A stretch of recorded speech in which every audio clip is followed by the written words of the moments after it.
இன்னைக்கு டே 2 of the gym. டே 1 நான் gym போய் என்னெல்லாம் பண்ணேன் அப்படின்றத ஆல்ரெடி நம்ம சேனல்ல வீடியோ போட்டிருக்கேன். மறக்காம செக் அவுட் பண்ணி பார்த்துக்கோங்க. வீட்ல இருந்து வரப்ப ஷூ போடக்கூடாது. ஸோ அதனால சாக்ஸ் போட்டு ஸ்லிப்பர் போட்டு ஷூ பேக்கையும் வாட்டர் பாட்டில் பிளஸ் டவலும் எடுத்துட்டு நான் ஜிம்முக்கு வந்துட்டேன். நம்ம சேனலுக்கு புதுசா இருக்கிறவங்களுக்கு சொல்றேன், நான் வெயிட் கெயின் ஜேர்னில இருக்கேன். ஸோ அதனால ஜிம்ல என்னெல்லாம் பண்றேன் அப்படின்றத உங்களுக்கு vlog-ஆ ஷேர் பண்ணிட்டு இருக்கேன்.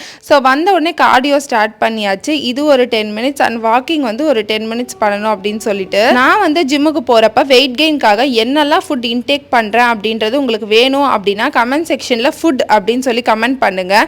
நான் கண்டிப்பாக இன்னொரு வீடியோவில் என்னெல்லாம் ஃபுட் எடுத்துக்கிறேன் என்ன மாதிரி எடுத்துக்கிறேன்றதையும் உங்கள் கூட ஷேர் பண்ண ஸ்டார்ட் பண்ணிக்கிறேன். நம்ம சேனலை இன்னும் சப்ஸ்கிரைப் பண்ணாமல் பார்த்துட்ருக்கீங்க அப்படின்னா ப்ளீஸ் சப்ஸ்கிரைப் பண்ணிக்கோங்க. நம்ம சேனல் வந்து ஒரு life style based channel. So நான் லைஃப்பில் என்னெல்லாம் பண்ணுறேன் அப்படின்றத உங்கள் கூட ஷேர் பண்ணிப்பேன். Like skin care, hair care, இந்த மாதிரி ஜிம் போகிறது அண்ட் ட்ராவல், மேக்கப் பிளாக்ஸ்ன்னு எக்கச்சக்கமாக.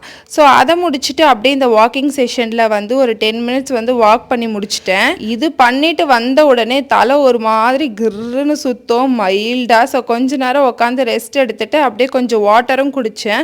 ஸோ ஒர்க் அவுட் பண்ண உடனே வந்து வாட்டர் குடிக்கக்கூடாது, எனக்கு வந்து அப்படி தான் சொல்லியிருக்காங்க. ஸோ கொஞ்ச நேரம் ரிலாக்ஸ் ஆகிட்டு அதுக்கப்புறமா நான் வாட்டர் குடிச்சிட்டு நெக்ஸ்ட் எக்ஸசைஸ்க்கு ஸ்டார்ட் பண்ணி டே 1லேயே உங்களுக்கு இந்த எக்ஸசைஸ்லாம் காமிச்சிருப்பேன் எப்படி பண்ணணும் அப்படின்னு சொல்லிட்டு. அந்த வீடியோ பார்க்கலன்னா கீழே ஆரோ மார்க் கிட்ட இருக்கு, மறக்காம பார்த்துக்கோங்க. டே 1க்கும் டே 2க்கும் நடுவில் 4 நாள் கேப் ஆயிடுச்சு. எனக்கு மென்சஸ் ஆயிடுச்சு அப்படின்றதுனால ப்ளஸ் வந்து எனக்கு மேக்கப் போக்கு இருந்ததுனால நான் வந்து ஜிம்முக்கு வந்து லீவ் போட்டு விட்டேன். ஆரம்பிச்ச முதல் நாள் லீவ் போட்டு 4 நாள் கழிச்சு தான் வந்து திருப்பியும் ஸ்டார்ட் பண்ணியிருக்கேன். டே 3லேருந்து வேற ஒரு ஒர்க் அவுட்ஸ்லாம் ஃபாலோ பண்ண போகிறோம், அது உங்களுக்கு நான் ஷேர் பண்ணுறேன். உங்கள் வீட்டில் பெஞ்ச் அந்த மாதிரி இருக்குது அப்படின்னா கூட இந்த எக்ஸசைஸ் நீங்கள் ஃபாலோ பண்ணிக்கலாம். நான் எப்படி பண்ணுறேன்றதை பார்த்து. ஸோ 20 கவுண்ட்ஸ் 3 செட்ஸ் போட்டு டே 1 வந்து ஷூவோட வெயிட் பார்த்துருந்தா அது என்னுடைய தப்பு தான். ஷூ கழட்டிட்டு இப்போ வெயிட் பார்த்தப்போ 47.3 இருந்துச்சு. இன்னைக்கு செகண்ட் டே என்னோட எல்லா ஒர்க் அவுட்ஸும் முடிச்சிருச்சு. ஸோ டே 3லேருந்து நான் என்னென்ன ஒர்க் அவுட்ஸ் புதுசாக பண்ணுறேன்றதை உங்க கூட ஷேர் பண்ணிக்கிறேன். நெக்ஸ்ட் வீடியோவில்